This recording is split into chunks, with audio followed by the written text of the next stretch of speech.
Lakshmi സിൽസിൻ്റെ authentic Kanchipuram ശ്രേണിയിൽ നിന്നെടുക്കുന്ന കാഞ്ചീപുരം സാരികൾ അത് ശരിക്കും ഒരു ഇൻവെസ്റ്റ്മെൻ്റാണ്. നമുക്കറിയാം പണ്ടത്തെ സാരികളിൽ ഉപയോഗിച്ചിരുന്ന കസവ്, ആ പ്യുവർ ജെറി ഇപ്പോഴും അതിന് വില ലഭിക്കുന്നുണ്ട്, അതിനൊരു വാല്യൂ ഉണ്ട്. അപ്പോൾ ഈ സാരികൾ റീസെയിൽ വാല്യൂ ഉള്ള അല്ലെങ്കിൽ ഒരു കാഞ്ചീപുരം സാരി വാങ്ങുമ്പോൾ അതൊരു ഇൻവെസ്റ്റ്മെൻ്റ് ആയിട്ട് കൂടി അങ്ങനെ കൂടി ചിന്തിക്കാം. കാരണം ഇപ്പോഴത്തെ നിലയിൽ നമ്മുടെ ഗോൾഡ് റേറ്റ് കുതിച്ചു കയറിക്കൊണ്ടിരിക്കുകയാണ്. അപ്പം ഈ സമയത്ത് സാരിയിൽ ഒരു 1 ലക്ഷം രൂപ അല്ലെങ്കിൽ 1 ലക്ഷം രൂപയ്ക്ക് മുകളിലൊക്കെയുള്ള സാരികളിലേക്ക് ഇൻവെസ്റ്റ് ചെയ്യുന്നത് അതിലൊരു പെർസെൻറ്റേജ് എത്ര ശതമാനം അതിനകത്ത് ഗോൾഡ് കണ്ടന്റ് ഉണ്ട് എന്ന് നോക്കിയിട്ട് അതിൽ ഉപയോഗിച്ചിരിക്കുന്ന ജെറിയിൽ എത്ര ശതമാനം ഗോൾഡ് കണ്ടന്റ് ഉണ്ട് എന്ന് പരിശോധിച്ചതിന് ശേഷം നിങ്ങൾ വാങ്ങിയാൽ അതൊരു ചെറിയ ഇൻവെസ്റ്റ്മെൻറ്റ് തന്നെയാണ്. കാരണം നമ്മളുടെ ഒരു ഗിഫ്റ്റ് കൊടുക്കാനോ അല്ലെങ്കിൽ അങ്ങനെയുള്ള കാര്യങ്ങൾക്കൊക്കെ നമുക്ക് പഴയ സാരികൾ എടുത്ത് നോക്കുമ്പോൾ നമുക്ക് കുറേ ഓർമ്മകൾ കിട്ടാറുണ്ട്. അപ്പോൾ ഇതാരും ഉപയോഗിച്ച് വലിച്ചെറിഞ്ഞ് കളയുന്ന സ്വഭാവം കാഞ്ചീപുരം സാരിക്കില്ല. ഇത് സൂക്ഷിച്ച് വയ്ക്കും. അപ്പോൾ ഈ സൂക്ഷിച്ച് വയ്ക്കുന്നത് ഒരു ഇൻവെസ്റ്റ്മെൻറ്റ് കൂടി ആവുകയാണ്. കാഞ്ചീപുരം സാരി, പ്യുവറായ കാഞ്ചീപുരം സാരി,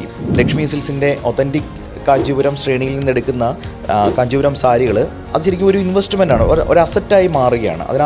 നമ്മളതിനകത്ത് എത്രത്തോളം ഗോൾഡ് കണ്ടൻ്റ് ഉണ്ട്, എത്രത്തോളം അതിൻ്റെ പ്യുവർ ജെറിയിൽ എത്രത്തോളം ഗോൾഡ് കണ്ടന്റ് ഉണ്ട് എന്നും എത്രത്തോളം സിൽവർ ഉണ്ട് എന്നും ഒക്കെ മെൻഷൻ ചെയ്ത സർട്ടിഫിക്കറ്റോടെയാണത് നമ്മൾ നൽകുന്നത്. അപ്പോൾ അത് ശരിക്കും പറഞ്ഞാൽ ഒരു ഗിഫ്റ്റ് ചെയ്യാനോ അല്ലെങ്കിൽ ഇൻവെസ്റ്റ്മെൻ്റ് ആയിട്ട് നമുക്ക് സൂക്ഷിച്ച് വെക്കാനോ ഒക്കെ ആയിട്ട് നമുക്ക് സാധിക്കുന്ന കാഞ്ചീപുരം സാരിയാണ് ഈ പറയുന്ന ഒതൻറ്റിക് കാഞ്ചീപുരം സാരിയുടെ ശ്രേണിയിൽ ലക്ഷ്മി സിൽസ് ഉൾപ്പെടുത്തിയിരിക്കുന്നത്.